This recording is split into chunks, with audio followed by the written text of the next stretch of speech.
Hi, Crazy Recapped here. Today I am going to explain the German satirical comedy film called Look Who's Back. Spoilers ahead. Watch out and take care. Like and subscribe may look simple for you, but for us it's very valuable, so thanks so much for your support. The beginning of the movie is set somewhere during the Second World War in Berlin. The Führer Hitler is with a behavior coach named Keppel.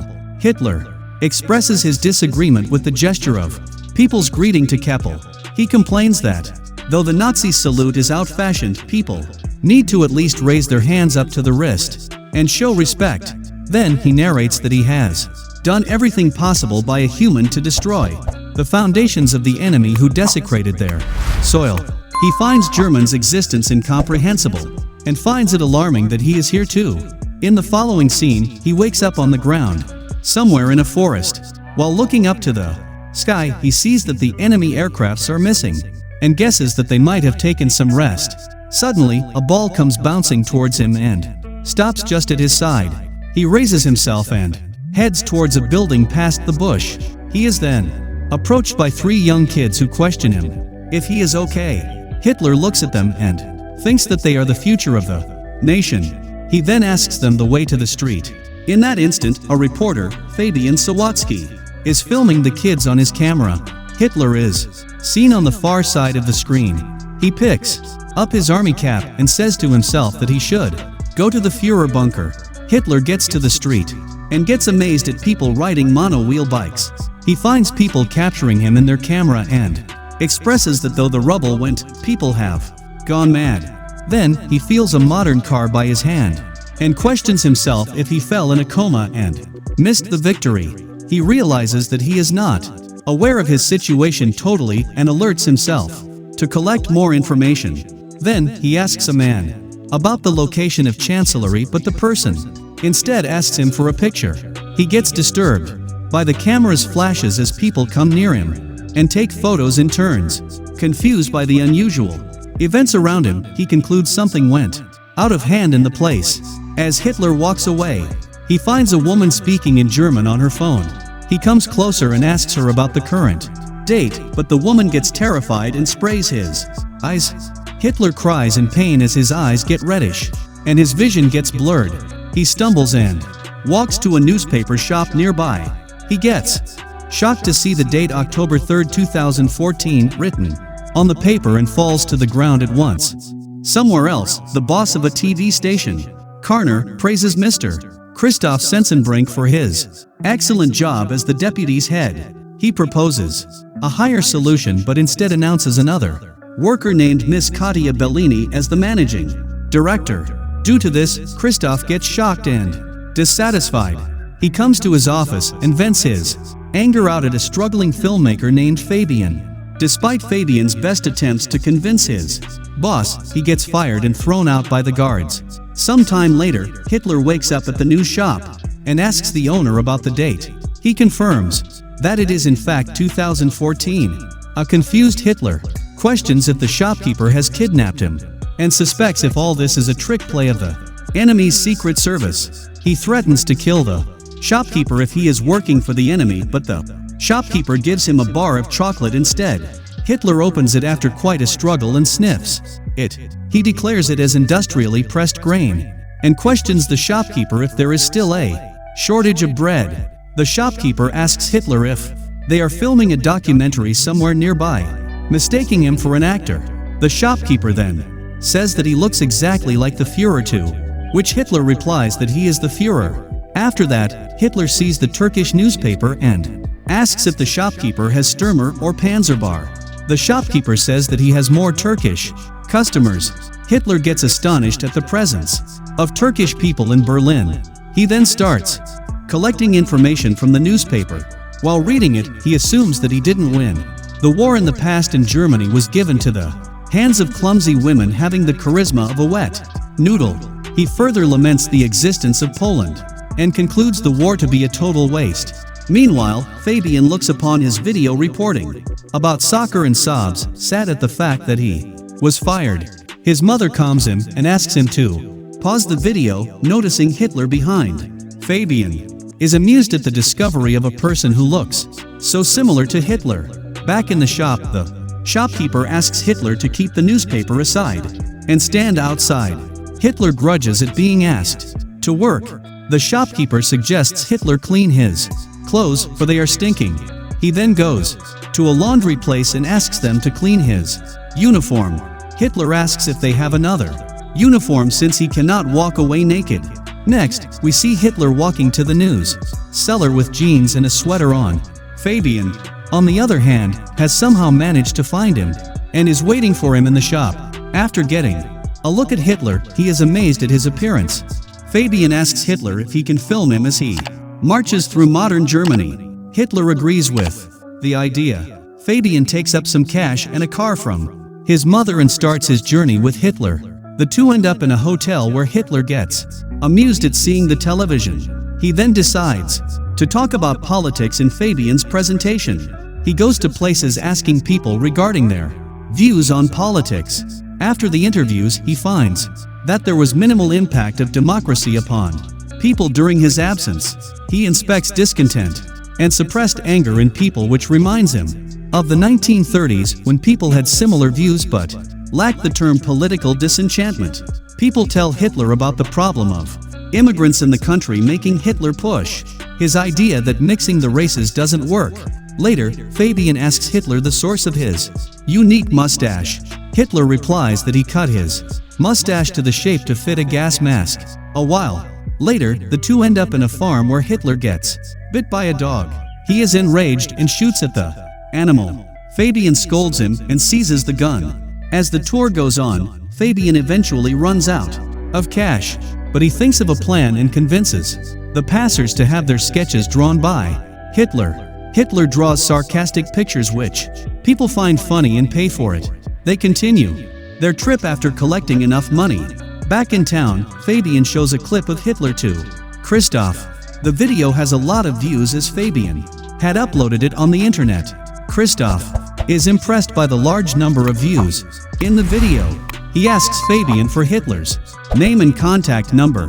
After meeting him, Christoph suspects Hitler to be a lunatic and asks Fabian to take him away from the office. Before leaving, Hitler enters the director's office and asks her to save Germany together with him. Interested at the idea, Bellini asks him about the plan. She quickly asks her assistant to prepare a proper TV format for broadcasting the Führer on listening to Hitler's idea. Fabian then threatens Christoph to give him his job back or else he will take Hitler away. On hearing this, Christoph makes him a kitchen boy, promising to promote him when a new editorial post opens up. Sometime later, Hitler is given a table in the TV studio. Christoph calls for Kromier to help Hitler with computer use. Hitler recalls the computers of his days and labels the invention to be one of the greatest. Kromier tries to sign up Hitler to mail but informs him that his name is already taken. Hitler grunts for others stealing his name and tells her to use New Reichschancellery as he liked it. Christoph plans to put Hitler on a live comedy show called Whoa Dude. He is still salty because Bellini got a promotion instead of him and intends to create trouble for her. He intends to bring racism to the debate through sarcastic jokes on Jews and throw out Hitler. The show starts and Witzigmann, the host, calls for Hitler on the stage. The audience gossips about Hitler's appearance, but when Hitler gazes at the audience, the hall gets completely silent.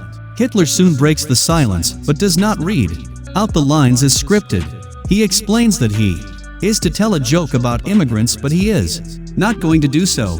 He says that a TV is a great invention of the human, but the shows broadcasted are nonsense. He sheds light on problems like poverty and unemployment and forecasts that the people of the country are heading towards the abyss without noticing it. Hitler vows to fight against the TV not only up to the broadcast of the abyss, but also until he succeeds in overcoming them. Everyone likes the idea and claps for him. Seeing Hitler's popularity, the host Witzigmann gets envious. Bellini asks Christoph to broadcast Hitler in every show.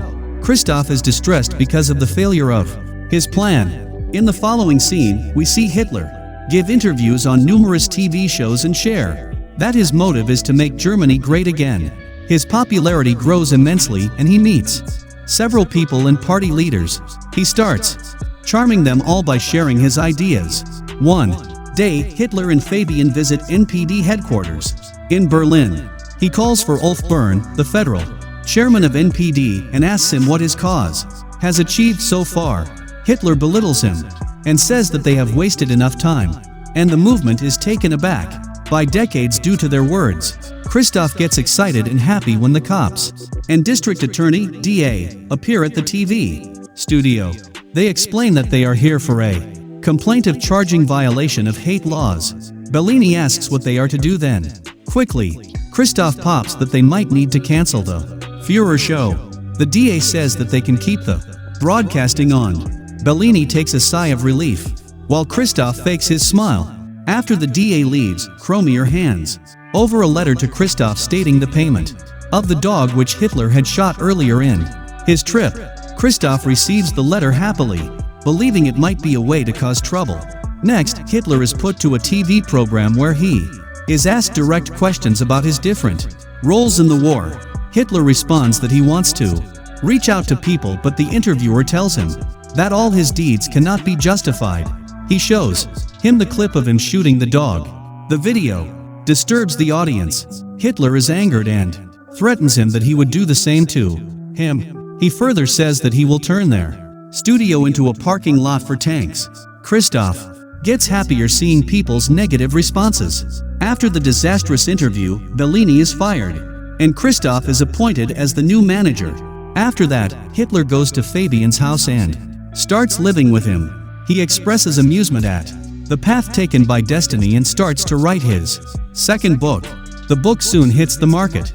3 months later, at the TV studio, everyone sits in a meeting where the massive loss that the company has gone through is discussed. Christoph believes that Witzigmann's show will put them back on track, but one employee informs him that he has quit his job. Christoph gets tensed and gets mad at the selected employees for losing the show. One of the staff suggests getting Hitler back, which interests Christoph. He looks for Hitler again and offers Fabian that he will invest $1 million in the film that Fabian and Hitler are shooting if they in return let them broadcast the movie on their TV. Hitler and Fabian come to Kromier's house, where Kromier's grandmother identifies Hitler. She claims that Hitler gassed all the people up and killed them. She calls him a criminal and shouts him to get out. In the car, Hitler shares that he is surprised at Kromier being a Jew. He starts to belittle Jews, calling them less of humans. Fabian gets disappointed at Hitler's actions and his words. Back in the set, Fabian gets Hitler to replay how he got to the place. He asks Hitler what happened before the ball came rolling to him in the woods, but Hitler cannot remember it. Later at night, he walks out of the set and is surrounded by some thugs.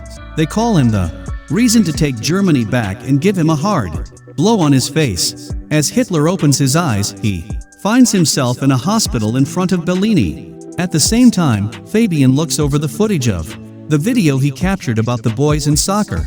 He looks closely at it and finds Hitler rose from where he was lying. Fabian gets amazed at what happened before it. He quickly goes to the place and finds a board at the location stating the historical location of Führer Bunker.